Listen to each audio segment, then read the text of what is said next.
Welcome, folks, to the Utah Stories program. Today on the show, my guest is Robin Pendergrast, and he has been a photographer for the New York Times, Time Magazine, a plethora of others. He's a well-known photographer, and he's been stationed here in Salt Lake City for 8 years, and he's been covering the homeless situation from the ground up. And I want to tell you first by introduction why you should care about the homeless situation. Obviously, in Salt Lake City, it has been getting out of control.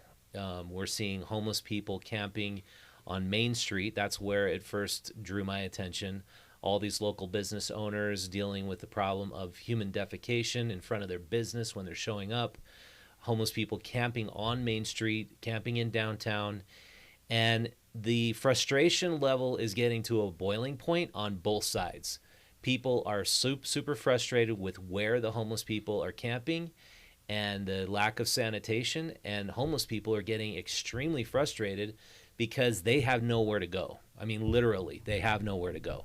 And the city is dealing with the situation by putting Band-Aid after Band-Aid after Band-Aid on the problem by moving them around, using police overtime hours, putting all their stuff into dumpsters, using front-end loaders, and it's absolutely insane because the homeless people could solve this problem on their own if they were just allowed a place to camp. And it could be a place to camp where there is sanitation in place, where there's dumpsters, where there's no mess.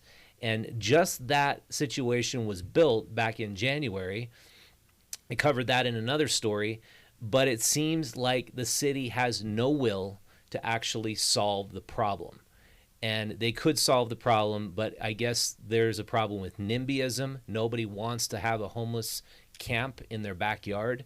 But I think it's a problem we all need to embrace. We all need to work together to solve.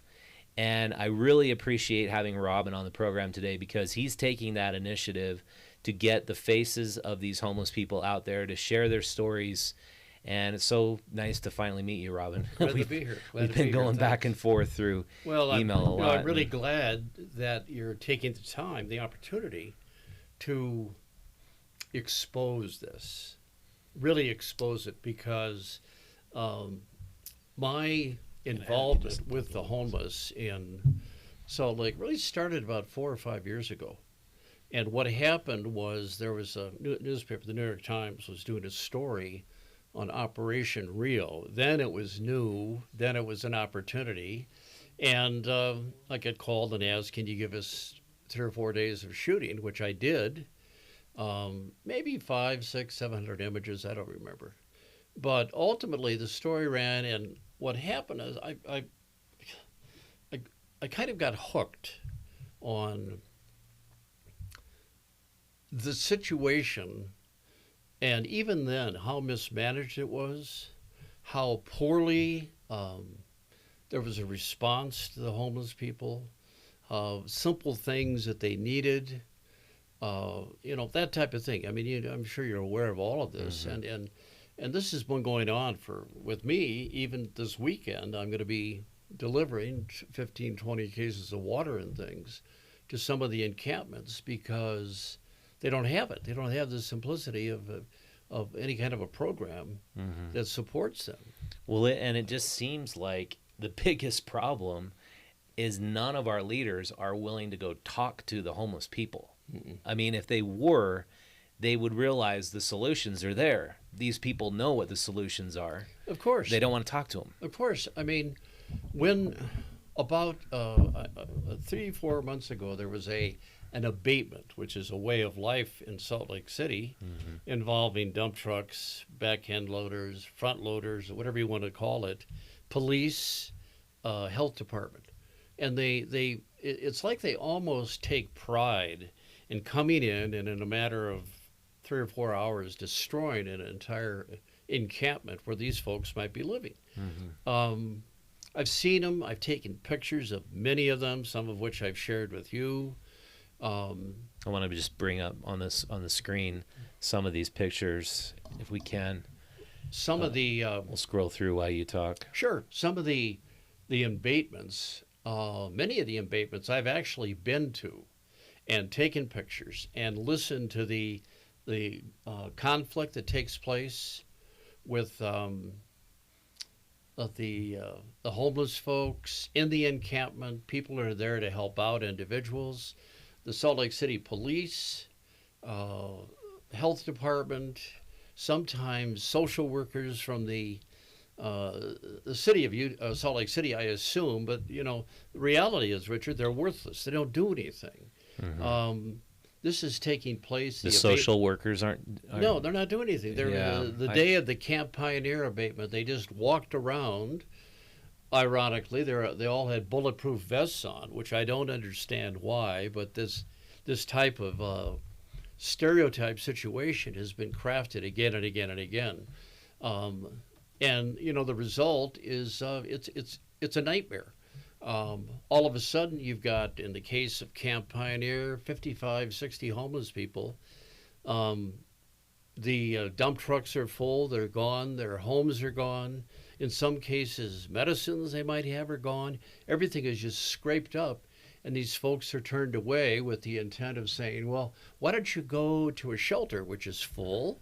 Or these folks are petrified of shelters because of the danger, robberies, this type of thing. But the point is that at these abatements, the lack of humanity is so evident. Homeless people crying, homeless people, grabbing a grocery cart and loading whatever they can. This type of thing. And it's sad. And I see that even coming over here today, people on the streets with their grocery carts. So they're looking for shade, any kind of shade that they can find, just to cool down 4 or 5 degrees. Ultimately, they'll find an individual place, but there are encampments that I'll be going to this weekend to help out and even to talk to them. And they actually so appreciate when you actually just want to talk to them. Yeah. I know I've had a couple of run-ins where people obviously didn't want to talk, and no problem. But when you actually sit down and speak with them and get their story, and on the program, before you was Carol Hollowell, her whole operation, her Switchpoint NGO, which is a whole different paradigm on how to run a long-term housing facility, is just like start by just talking to these people and get their story. Little respect, little dignity. The theme of all this is we are humans. We are humans. Stacy, who's now at the other encampment that I'll be going to, she's kind of taken a leadership. She was the leader of Pioneer. Camp Pioneer. She was the one that was on the front page of the Tribune with, the quote, "We are humans." And the reality is, I don't think a lot of people understand that. I know that's pretty simplistic. They don't, give a darn. They walk right by. It's sad beyond belief when you understand and accept the reality. These are human beings that are laying out on grassways. Yeah. I had a very sad incident that took place a couple of weeks ago near the 600 East, Smith's, and Trader Joe's, that area, that shopping center. But there was a guy, there's 4 or 5 people that hung out that it was a hot day. And I had gone to Trader Joe's. That's where I buy all the water that I load into my car. And they graciously load anything I can get in there, they'll put in there. But so that the Friday night before, I stopped, I pulled into the parking lot, got water out for Joe and 3 other people. 2 or 3 bottles. You've got to stay hydrated. You've got to stay hydrated. Yeah. Well, for some reason, I came back the next morning, and the other 3 people were there. They were still asleep or resting, and Joe was still leaning up against the tree. So I went over with water to him initially, and said hello, Joe, and he didn't move. He was dead. Wow. He was dead. He had been sitting there for, according to the police and the medical examiner, maybe 4, 5, 6 hours. Wow. Just sitting there. And this was where again? It was on 600 East, 400 South, Oh yeah. on the west There's an side. empty all a dollar or something right Yeah, there, yeah, right? yeah, yeah. But it's right across the street from Ace Hardware, and Oh. there's a lot of collection right now of homeless people that come in. They put their tents up, they put their sleeping bags, they have their dogs, Mhm. and sometimes they get rifled by the cops, and sometimes they don't. But Joe, he was dead. He How died old? that How night. old was he? Oh, I'm guessing about 65, but I'm not a good judge Yeah, on Carol that. just said that the senior homeless population has seen the greatest increase over the past year. That it's up like 25% Absolutely, because seniors are now getting priced out of the market absolutely, and they're just ending up on the streets and there's absolutely. nowhere for them to go. No, And and I mean that's it. There is nowhere. and it's like I told Carol that this is a solvable problem, absolutely. I mean, it's not like there's just nothing we can do. It's just zoning.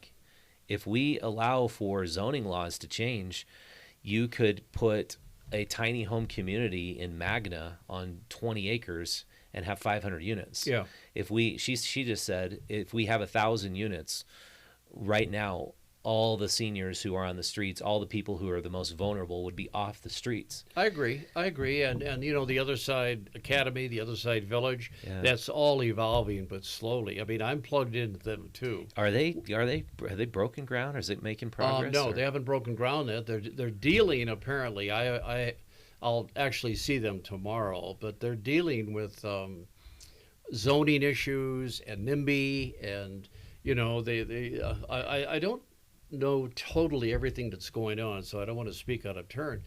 Even though the concept of what they're doing has been used in other parts Yeah, of the in country, which Austin, I've been and it's to, amazing. and in some places it's failed, and some places like Austin, Texas, it's worked. But it takes a lot of commitment by the occupants, the homeless, and also the people that are working with them, supporting them.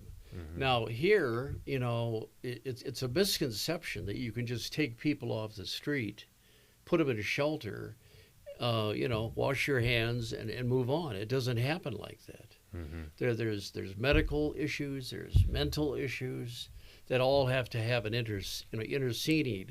interceding type of product come in, whether it's an agency or an individual that can work with them. Does it seem like to you that one of the biggest problems is there are so many homeless entities that they're all kind of stepping on each other's toes and none of them have this overarching vision of what should be happening? Oh, you mean the people that are supporting them? Yeah. Absolutely. It just seems like there's no communication between No. these agencies. And this is, it's interesting, Richard, that you mentioned that, because when I shifted from being the photojournalist to actually providing support, it became so apparent that you had all of these silos of service capability or money or food. And I maybe promoted but encouraged some of the profile people.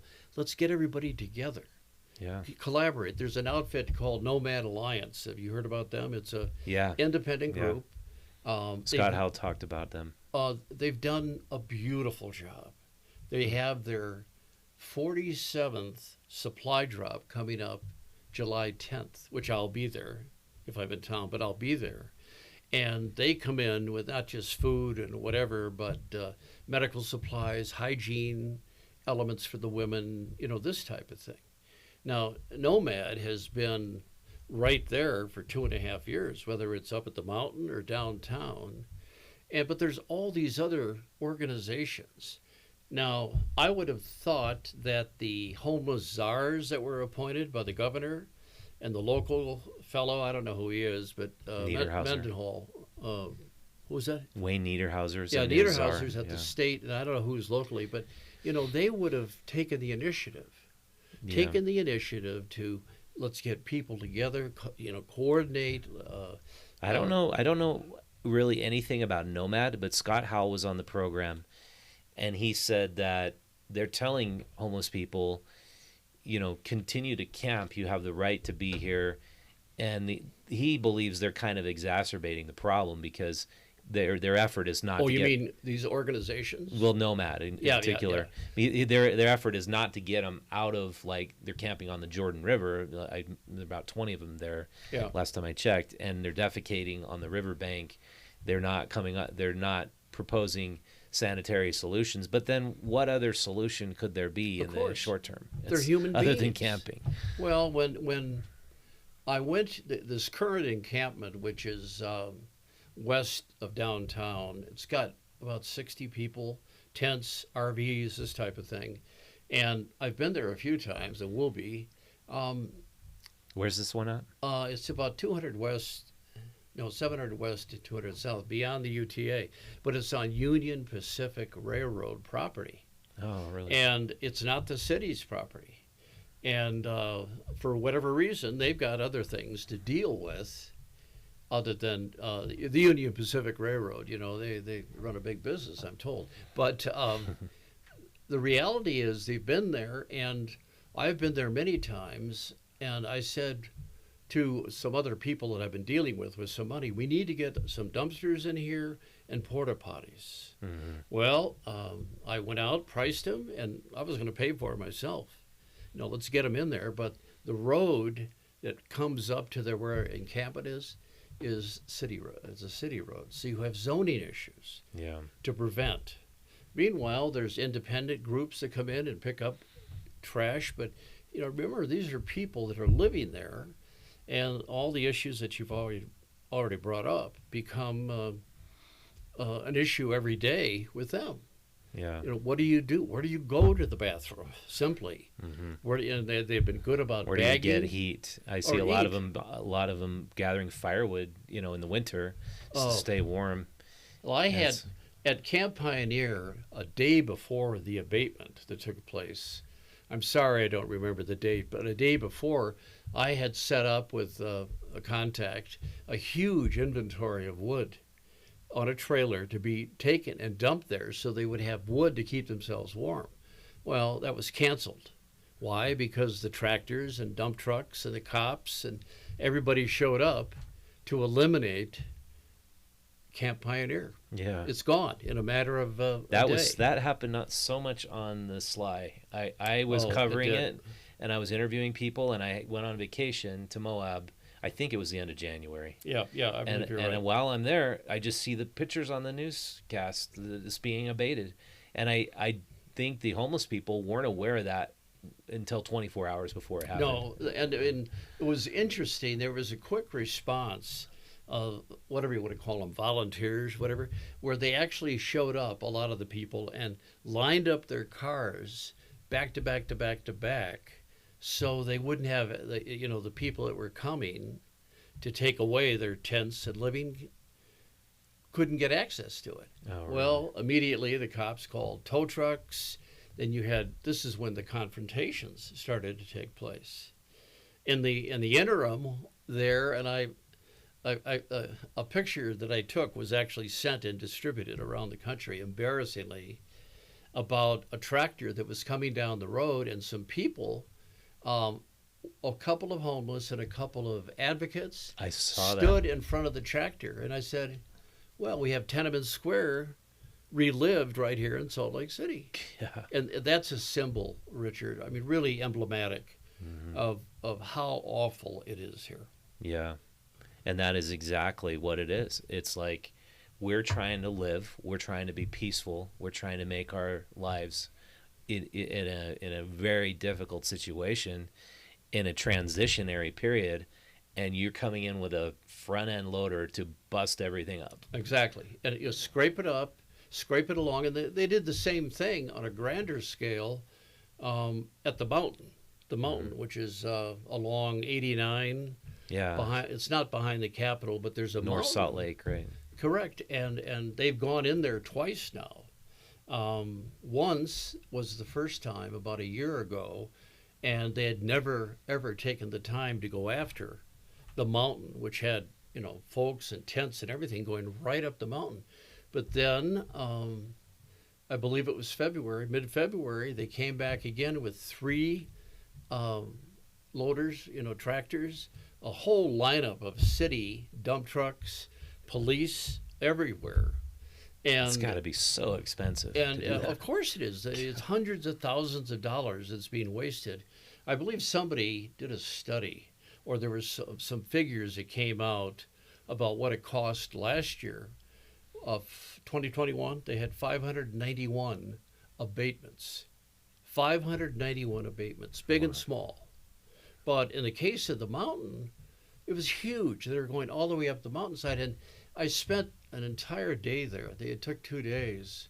And one thing I did do was talk to a lot of the police, and they were telling me they just hate doing this. Oh, They despise it. Mm-hmm. But, they're under order to keep the place safe. Yeah. Meanwhile, there's some homeless people, pictures available, starting to clean up so they can move back in, raking all the debris that was left by these people that were doing the abatements. It was a mess. Very sad. And some wonderful people.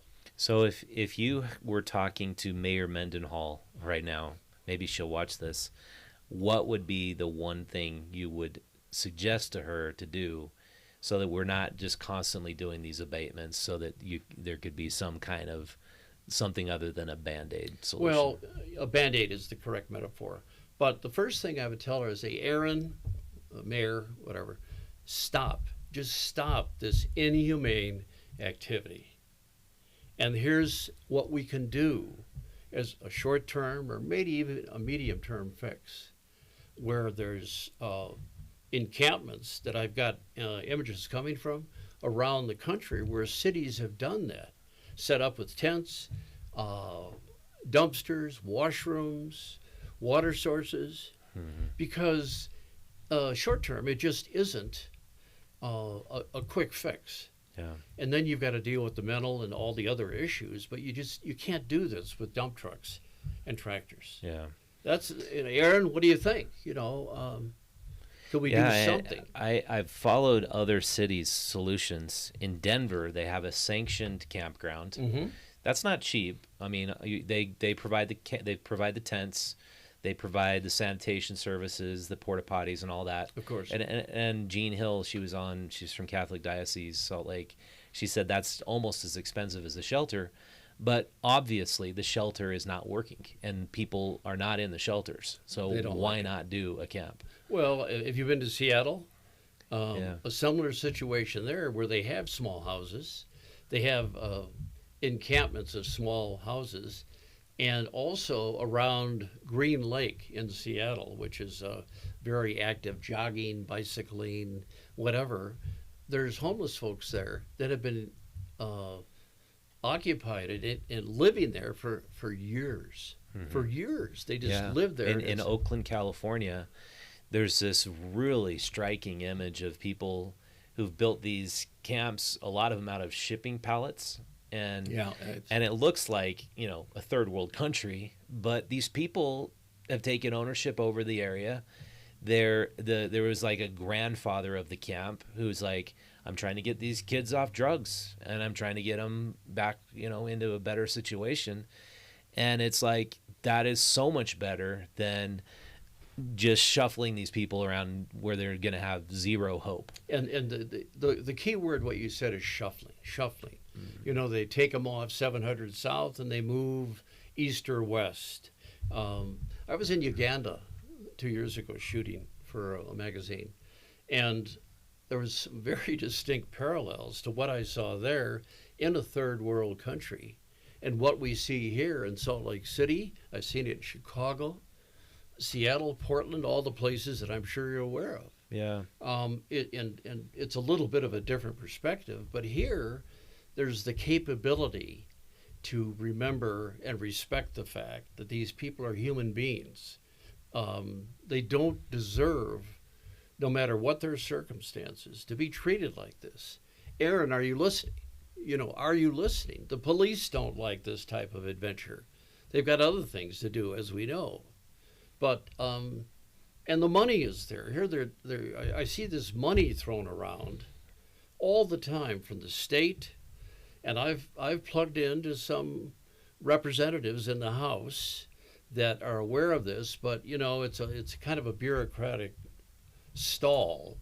But 20 million here, 40 million there, a lot of money. Well, I Scott Howells told me the figure 300 million. Yeah, I did hear that. And that was, he referenced the article that was in the Deseret News a week ago. Like somebody called him out on that to me today. It's emailed. That's incorrect information. And I looked, there's the number in the Deseret News article. But you cannot find out where is this money going. I've been trying to do that for 6 months. Like, I know that it costs, for example, $5 million per homeless resource center compared to $3 million, which it was to operate the road home. Right. And we have fewer beds. There's 600 beds in all 3 resource centers. There was 900 beds back then. But it's like, you try to follow the money. Do you believe in this homeless industrial complex conspiracy? That the idea is you just have this administrative state that intentionally keep people homeless because that keeps them employed. I hope not, and I can't imagine that structure in place. I really can't. But regressing here a minute, where is that money going? Where is all of that money going? I noticed today or yesterday the city decided to pay off the mortgages on the 3 shelters that were built, $7 million. That's fine, but do they really understand the dynamics of those shelters and what the people on the street think of them? Yeah, they hate them. Dangerous. They absolutely hate them. They're full of drugs. They're full of guns. You get stuff stolen. You get beat up. And I talked to a woman who was in the Gerald E. King shelter. She spent about 2 weeks there. She said the mental health crisis inside the shelter is totally out of control. Absolutely. And it's social workers, not mental health qualified providers. It's social workers who are not qualified to deal with severe schizophrenia. Yeah. And I visited that place, and outside there were 3 women ranting and so totally mentally ill. I couldn't carry on a conversation with them that made any sense, but they were obviously should have been in a mental hospital, and they're outside because they've been kicked out of the shelter. Right, they don't know where else to go. And here they are in the streets of Salt Lake City downtown, where the conventions are showing up or whatever, people from out of town, people from in town, in front of the restaurants, at the coffee houses. They bed down, they sit there trying to get out of the shade, anything. And, the next thing you know, a particular empty edifice has got fences around it to keep them away, like they've done all over the city. Yeah. Excuse me. If I were moving a business here, if I were coming here to go to the University of Utah or something, I would be very leery of what really is going on in this homeless community.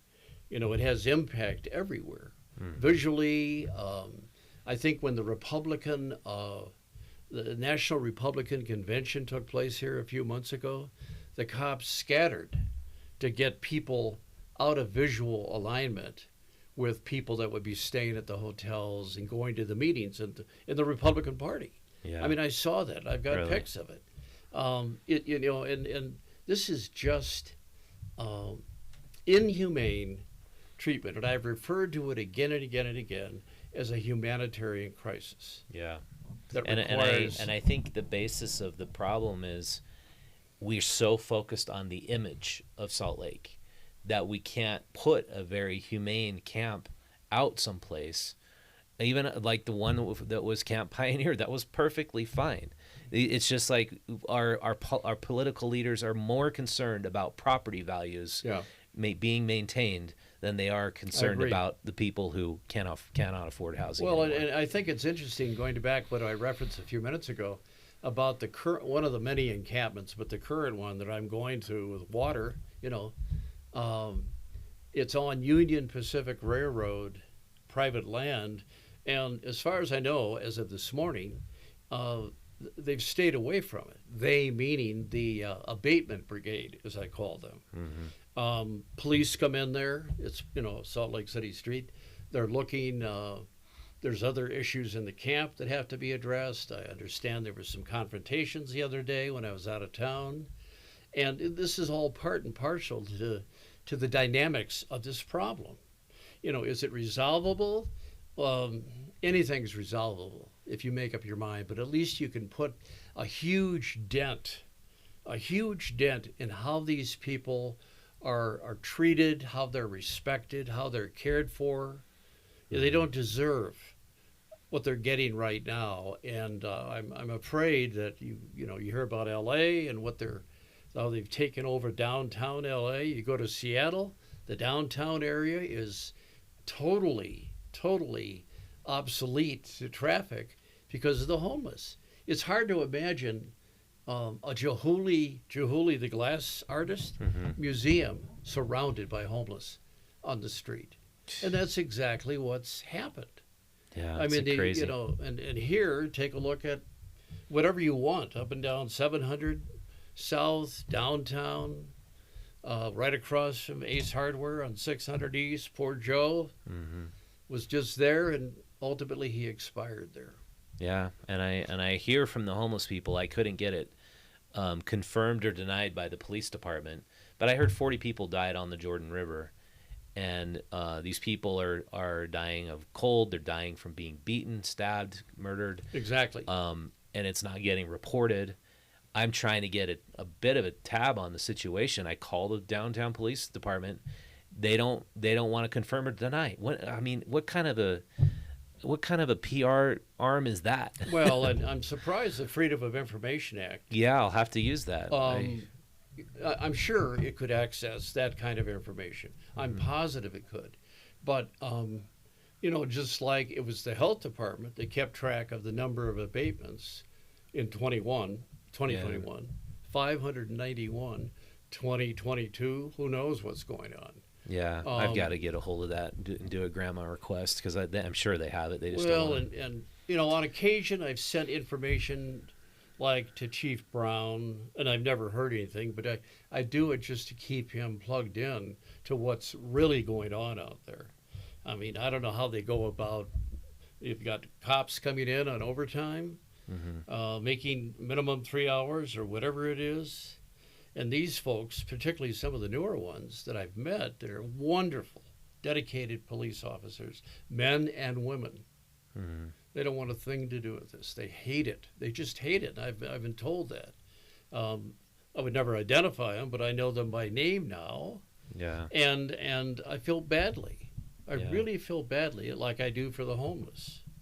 I said 3 weeks ago, why can't each cop car, each police officer, have a case of water in the back seat where they could stop, whether there's one or two or three, on a day like today when it was 93 degrees when I walked in here, give them a bottle or two. Yeah. What's the big deal? And why give direction intentionally to create adversarial conditions? Like if the mayor's office or the public health department had the best intentions, part of public health is having water. That would be such a basic help in avoiding this adversarial confrontation every time they interact with each other. A tremendous help. Because these homeless people think the worst problem is the cops. They're just constantly showing up, telling them to move, telling them to leave. But the cops are, I don't want to, like you said, they don't want to be doing that. Nobody wants to be in that position. Let's go back to Joe for a minute. That strip of grass, I think it's to the west of the shopping center where Ace and Trader Joe's, that's city property. But they'll periodically get complaints from some of the retailers, or maybe it comes off the assignment desk when they go out on their shift. I don't know. But even along 500 East right now, I noticed even today there's folks that have been there for a couple of weeks, and there's their equipment that they store everything in, shelves, they're still sitting there along the street. Now they're still there, and I'm scratching my head and saying, why? Well, here's some water. Make sure you're hydrated. It's very, very confusing, Richard. continuity, it just doesn't exist. It just doesn't exist. Spend the money, throw it out there. I mean, talk to the czars, Niederhauser, and then I forget the city guy. And he's been in place for like 2 years. Yeah, I know. What are your solutions, dude? Like, what are you talking about doing now? You've been watching this, and now you're supposed to come up with a solution. But I just think it comes back to Wayne Niederhauser is one of the biggest developer/politicians in the state. He works for Kevin Gates, who had the Canyon Center development and owns property all over the Wasatch Front. Why would he be the homeless czar? It's so bizarre to me. The city, I mean, the question I ask Richard again and again, what did they do? What did they do? I've never seen them at any abatements. They don't show up when He's not talking to homeless people. Oh, no. I mean, you could go down and actually speak to these people. And find out who they are, where they're from, what are their capabilities, i.e. the gentleman I talked to had a master's degree at Camp Pioneer from Texas A&M. He was an engineer, but one of the problems he had is that when things got tight, he got caught. He's a felon. And it was really unfortunate because he and his wife are there, bright as you could be. And I said, I'm not going to mention his name, but I'm going to say, I said to him, what kind of engineering did you do to get 2 degrees? And he told me, and I took it upon myself to go down, not too far, to an engineering firm. I had no idea what they did, what their projects were. And I said, what are your thoughts about hiring new people? I said, we're looking all the time. And that was my entree, okay? Mm-hmm. And I explained to him who this person was. Mm-hmm. And I said, what is to prevent you from talking, interviewing, giving him a chance, background checks, find out the legitimacy? They did. He went down, had 2 interviews, got hired. Really? Wow. He got hired. It's a great cool story. Yeah.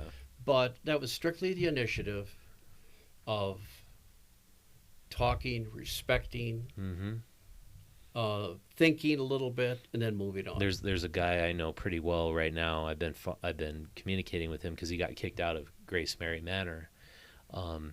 He's not mentally ill. He has an advanced degree, well educated, but he believes there's a conspiracy to give people SSI where they're not allowed to work, and they need to keep that check coming. So you take a whole big segment of the workforce out of the picture by giving them this SSI check, and he thinks a lot of the people get sucked into that system. He's sucked into it. Do you think there's legitimacy there? Oh, absolutely. Do I have time for one more story? Are we still good? Yeah. Are you guys okay? Okay. Sorry about that. This will blow your mind.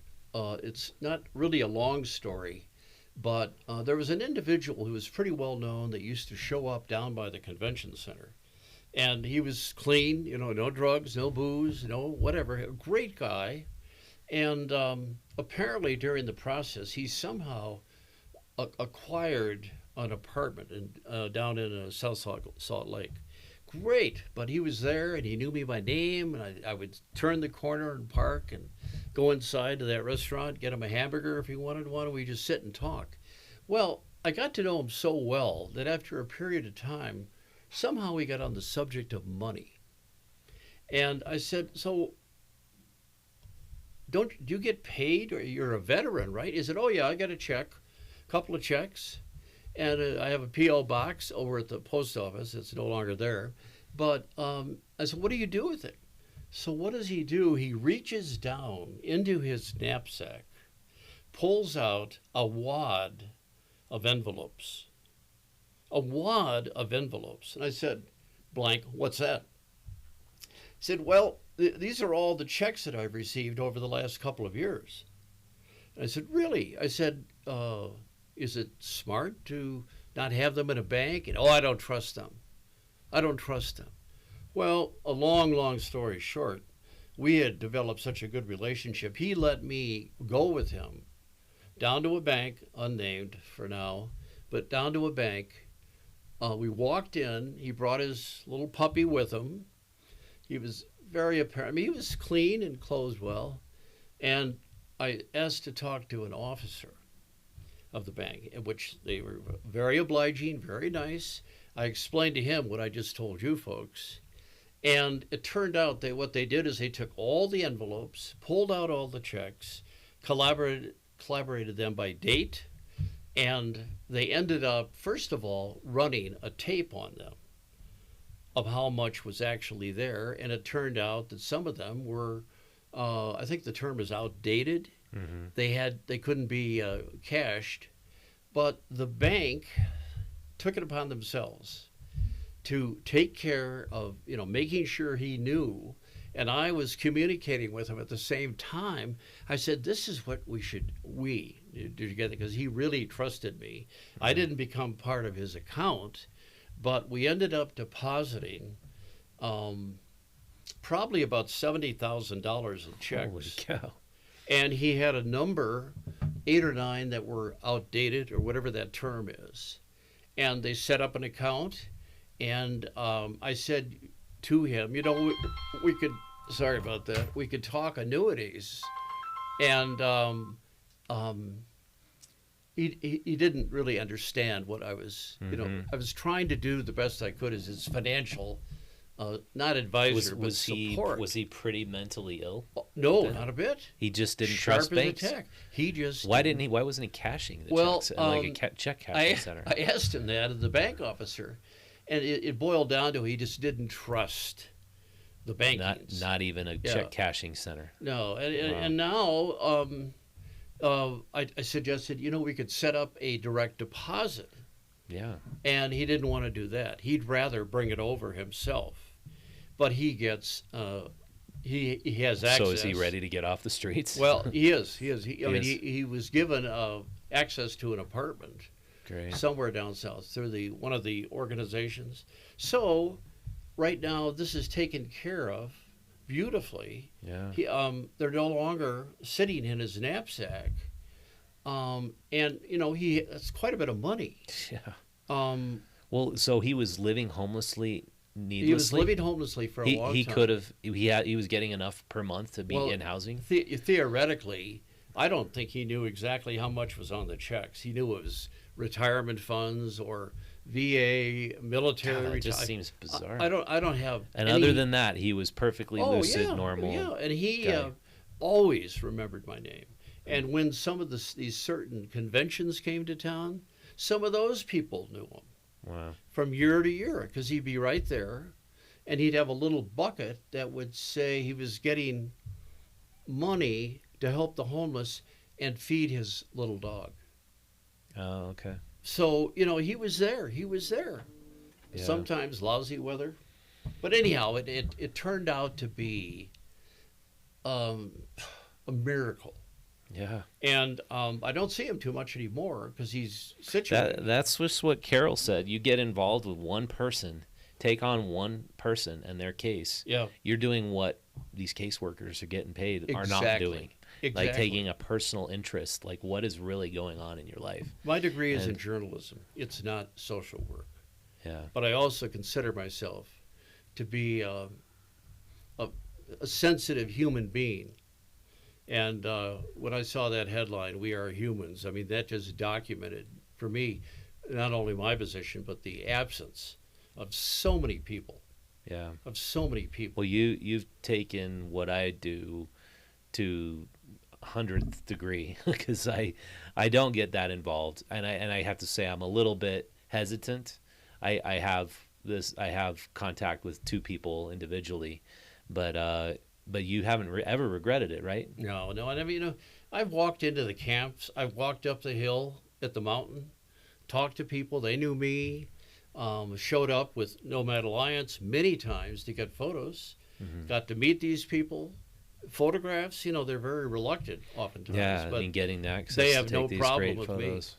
Me. And I always tell them the documentation is to let people know what's really going on in the streets. And maybe there might be a book coming that I may do to serve as a treasure chest of money for the homeless. I'm Cool. kind of working on that now.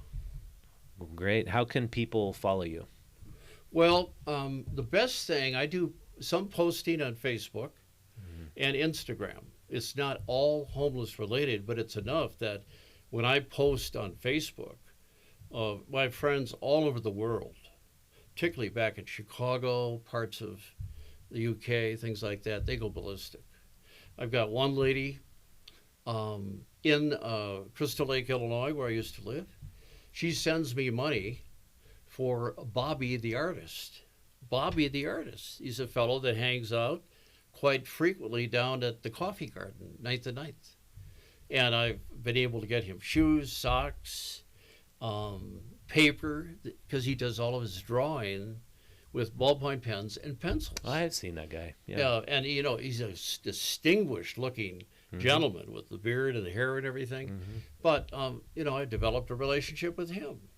Very cool.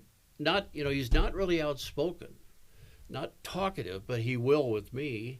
But Gina, who's my friend, will send $30, $40, $50. They go right to Kohl's or even down to the thrift shop, outside village thrift shop, and load up and get him outfitted, particularly in the wintertime. I got him a box of hand warmers. That's awesome. Things. It's not that difficult to do. Well, But I've got to have you back on. I know there's a lot more here that we could talk about. oh yeah. And it's such a massive, huge subject. And my encouragement for people watching is just get more involved. Just start talking to people. Talk to these people, get their stories, find out what's going on, and get involved in I think once you start getting involved in your own community, rather than these like so-called online communities, you start to realize that you start to feel that everybody is just human. You start to realize that these people, yeah, they're making a mess by the Jordan River. Yeah, they're defecating wherever, and probably you don't want to see them, but they are humans. They need to be listened to. They have a story. And we are totally neglecting these people. Totally, 100%. Yeah. Treating them like oily rags. Yeah. And when you talk to a person, you realize that each one is an individual. Each one is very different from another. And it's so you can't put a umbrella around any of them. They're called homeless, but they're all so completely different. And they have fascinating stories to tell. Yeah, they really do. I think that's how I got roped in. I'm totally addicted too. I'm trying to make a podcast interesting, and I'm gearing it all towards homelessness now, and because I think it's the number one most important topic in Salt Lake City right now, and it's being neglected. So we have the drought, we have this, we have that, we have this, but the homeless, yeah, they're just important. There. Yeah. And they're dying. Well, I really appreciate the work you're doing, Robin. Thanks. You're an inspiration for me, and I really feel happy to have gotten to know you. And we'll load up this weekend. A lot of water to distribute. It's going to be hot. Yeah, big 4th of July weekend coming up. All right, thank you so much for watching. This has been Rich Markosian. I'll see you next time.